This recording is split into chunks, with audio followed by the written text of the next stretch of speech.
Muy buenas tardes, mi nombre es Carolina Aguilar, estudiante del octavo trimestre en la Escuela de Derecho de la Universidad Bicentenario de Aragua. En esta oportunidad estaré conversando sobre los principios generales del proceso penal venezolano. Todo estudiante de Derecho debe conocer las nociones básicas que giran en torno al debido proceso, así como los principios y garantías que el mismo establece. En tal sentido, este presente material se encuentra orientado a explicar de forma breve y concreta los principios generales del debido proceso.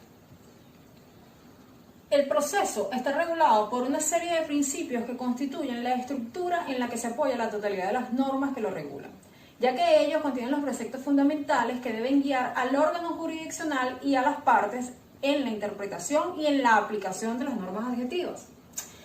De esto podemos concluir que en materia penal el proceso constituye un instrumento jurídico indispensable para la debida aplicación de la ley penal, cuando ésta ha sido transgredida por la conducta activa o pasiva de un individuo en la comisión de un hecho punible.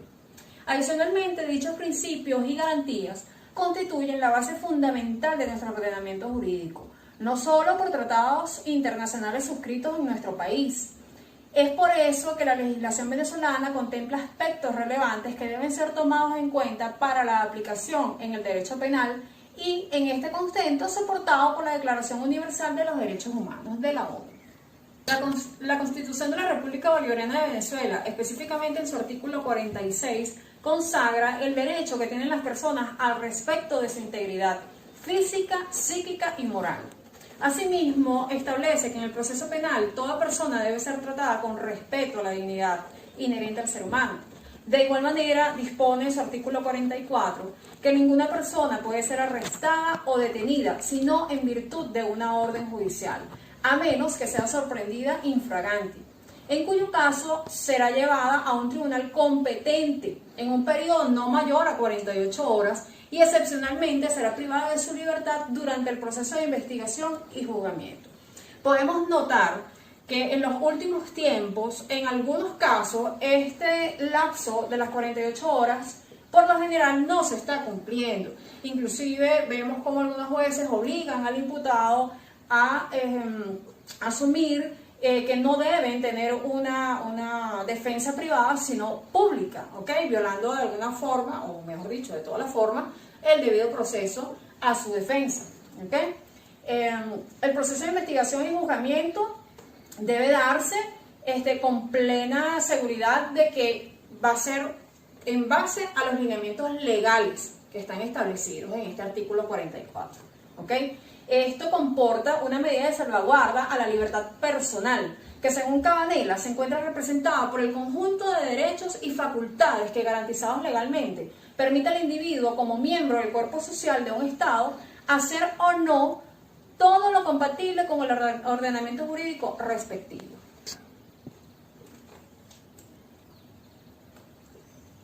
Ok, debe igualmente destacarse el contenido del artículo 24, según el cual las disposiciones normativas no tienen efecto retroactivo, salvo en los casos en los que el reo se vea beneficiado, configurando así el principio indubio pro reo, que ahora bien, o sea, a los fines de velar por el respeto absoluto de las garantías anteriormente mencionadas, la supra mencionada norma contempla en su artículo 49 el derecho al debido proceso. Este comprende lo siguiente: el principio rector que informa todo el proceso penal impuesto por las tendencias e influencias modernas de política criminal, de defensa social, y en el cual se encamina a evitar la imposición de una pena o medida de seguridad sin la previa celebración de un procedimiento inspirado por el cumplimiento de todos los principios y garantías procesales. Ahora bien, una vez precisado lo anterior, resulta pertinente acotar que el referido artículo 49 contiene a su vez 8 ordinales contentivos de los principios y garantías que deberán ser observados y garantizados en todo el proceso penal. Esto es a saber, comenzaríamos con lo que conocemos como el derecho a la defensa. Es concebido como una garantía invulnerable en todo estado y grado del proceso, en virtud de lo cual la norma constitucional prescribe que todos los ciudadanos pueden utilizar los órganos de administración de justicia para la defensa de sus derechos e intereses, Esto, claro, en los términos y condiciones establecidos a tales fines, prestando especial atención a las normas dispuestas para asegurar el ejercicio de esta facultad a quienes no dispongan de los medios económicos suficientes. Pasamos a la presunción de inocencia. Refiere que la Declaración Universal de los Derechos Humanos considera como una de las garantías ciudadanas que los derechos del hombre deben ser protegidos por un régimen de derecho, y toda persona acusada de un delito tiene derecho a que se presuma su inocencia mientras no se pruebe su culpabilidad. 3. Conforme a la ley y al juicio público donde se le hayan asegurado todas las garantías necesarias para su defensa. Pasamos al derecho a ser oído. El origen de esta garantía procesal se encuentra igualmente en la Declaración Universal de los Derechos Humanos anteriormente mencionada, toda vez que la misma dispone en su artículo 10 lo siguiente: toda persona tiene derecho en condiciones de plena igualdad a ser oída públicamente y con justicia por un tribunal independiente e imparcial para la determinación de sus derechos y obligaciones o para el examen de cualquier acusación contra ella en materia penal. Es indispensable, cuando hablamos de una justicia en cuanto a un tribunal independiente e imparcial, dejar en claro que no debe politizarse muchas veces, como ha estado sucediendo en los últimos tiempos, las causas, ¿ok? Inclusive, bueno, vemos cómo no se le respeta ni siquiera la inmunidad parlamentaria a los diputados hoy en día. No hay una imparcialidad debido a que no existe una separación en los poderes, ¿ok? Digamos que todos están trabajando de manera lineal, pero no con la ética que se requiere, y esto trae, por supuesto, vicios dentro del proceso penal, ¿ok? Pasamos a lo que llamaríamos el derecho al juez natural. Postula que ninguna persona puede ser oída y sentenciada sino por aquellos jueces instituidos o designados por la ley con anterioridad a la ocurrencia de los hechos. En atención a lo anteriormente indicado, puede aseverarse que un civil no puede ser oído y sentenciado por un tribunal o un juez militar. Bueno, aunque en este caso sí hemos visto ciertas excepciones donde varias personas que, bueno, están involucradas en el ámbito político han sido juzgadas por juez militar, han pasado a fiscalías militares, ¿ok? Violando así este precepto, ¿ok? Ok. Pasemos al derecho a no confesión contra sí mismo. Con la entrada en vigencia del Código Orgánico Procesal Penal, fue derogado el vetusto Código de Enjuiciamiento Criminal, llevando este consigo al olvido la frase que reza: a confesión de parte, relevo de prueba. Es decir, que actualmente ninguna persona se encuentra ni puede ser obligada a declarar contra sí mismo, salvo en el caso previsto en el Ordinal 6 del artículo 49 de nuestra Carta Magna. Eso es lo que dice la ley. Pero en la realidad, en la actualidad, sabemos que por lo general esto no se cumple, porque retomo lo anteriormente dicho en cuanto a la politización de los casos. Prueba de esto, lo que vimos o lo que hemos podido ir analizando en los últimos 2-3 años con los presos políticos, específicamente con Juan Requesens, ¿okay?, diputado de la Asamblea Nacional, y Fernando Albán también, ¿okay?, los cuales fueron obligados a declarar en contra de sí mismos cuando sabemos que esto no es legal, ¿ok?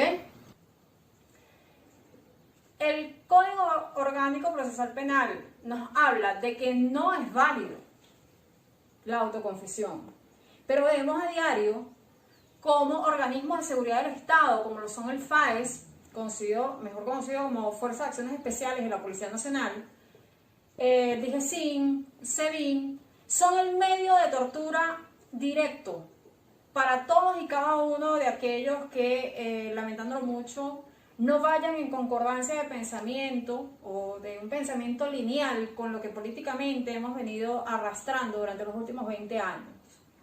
Claro está, en los últimos años se ha hecho más fuerte la presencia de las torturas, ¿okay?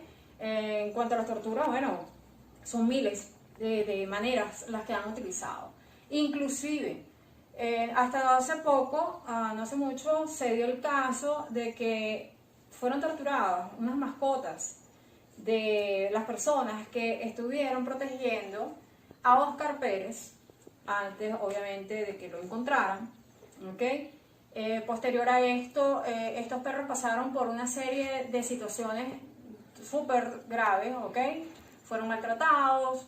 Y ahora yo me pregunto, ¿dónde está el Ministerio Público? Que si bien es cierto, ha venido haciendo una gestión importante en los últimos meses respecto al maltrato animal, al mismo tiempo se contradice cuando permite este tipo de acciones.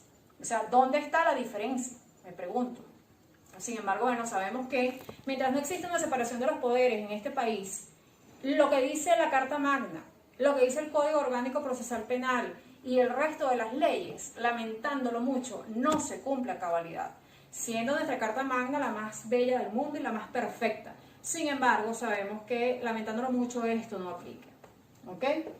Paso entonces a lo concerniente a la validez de la confesión.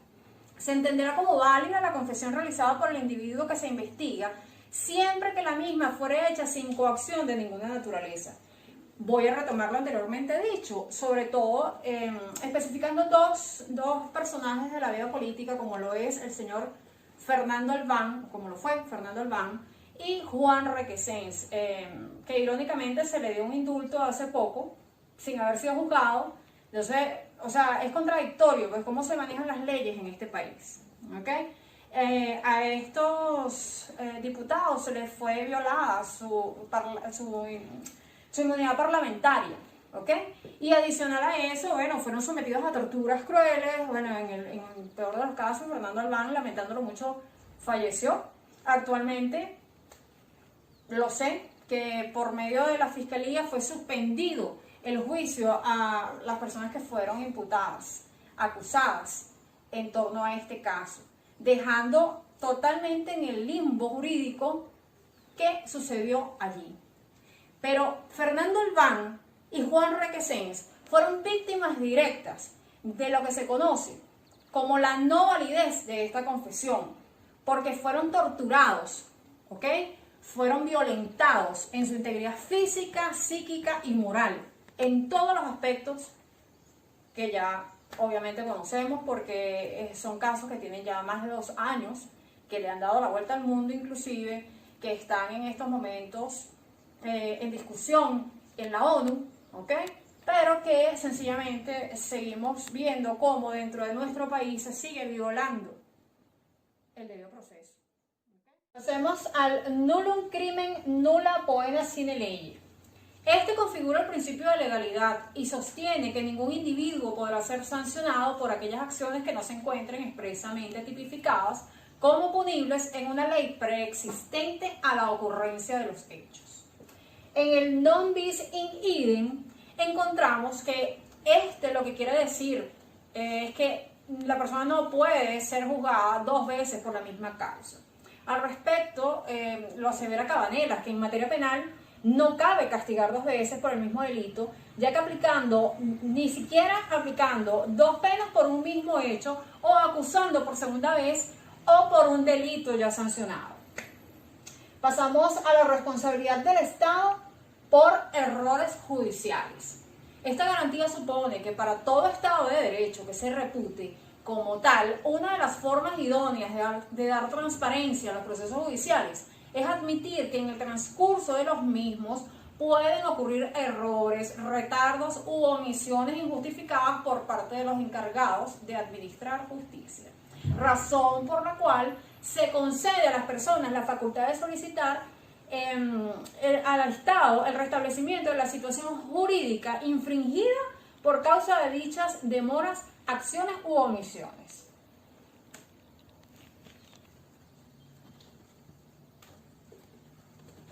Ahora bien, a los fines de dar efectivo cumplimiento a los principios y garantías que comportan el debido proceso, se han establecido los principios de oralidad, brevedad, publicidad, inmediación, concentración y contradicción, consagrados en el Código Orgánico Procesal Penal y cuyos actos se detallan a continuación.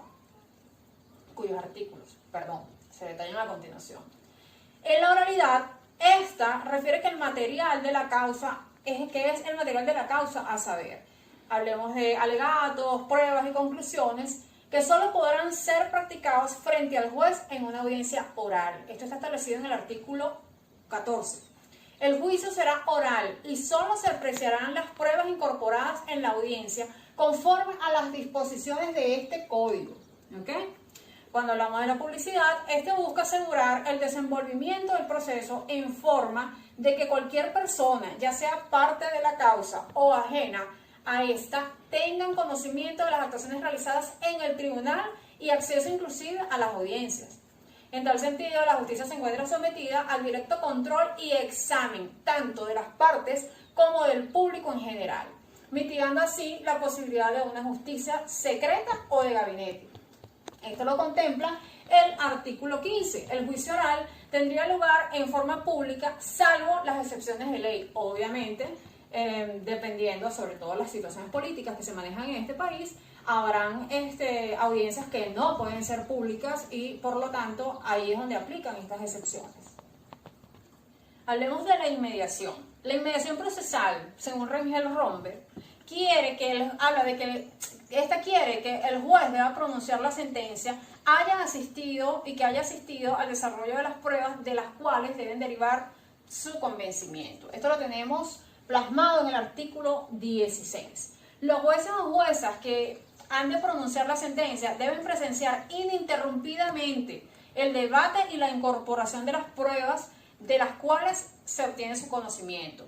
Esto lo que conlleva es a que el mismo juez que comienza la causa la termine, de manera tal de que se eviten también este tipo de retardos procesales que se pudiesen dar según la situación. ¿Okay? Cuando hablamos entonces de la concentración, esta refiere el examen de la causa. Lo vemos plasmado en el artículo 17.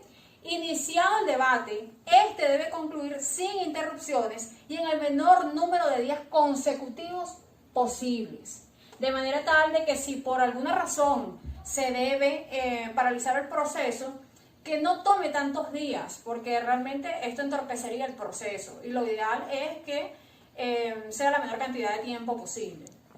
¿Okay? Cuando hablamos de la contradicción, esta postula que el juez debe asegurar a las partes el ejercicio del derecho a la defensa, garantizando durante el proceso la posibilidad de conocer los actos procesales que realiza la contraparte y de contradecirlos o adversarlos. Esto lo vemos reflejado en el artículo 18, donde habla de que el proceso tendrá carácter contradictorio.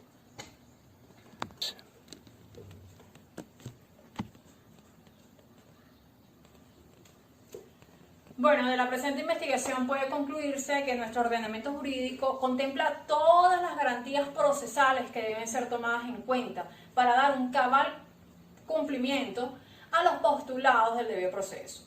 No obstante, y según los datos reflejados por organizaciones no gubernamentales, puede evidenciarse que en nuestro país se observa un número alarmante de reportes relativos a detenciones arbitrarias, tratos crueles e inhumanos, desapariciones y ejecuciones extrajudiciales, configurando así tales cifras una violación flagrante de los derechos humanos, como lo es el principio de la libertad personal, la prohibición de tratos crueles e inhumanos.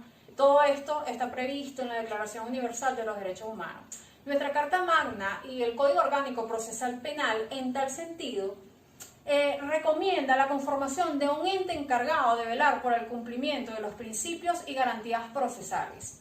Obviamente, esto debe ser con una imparcialidad de la cual, lamentándolo mucho, no gozamos en este país, visto que el cumplimiento de nuestras disposiciones normativas contrastan gravemente con la realidad de nuestra situación país actual. Bueno, es todo de mi parte, espero sea de su agrado y haya sido bien concreta la información aquí suministrada.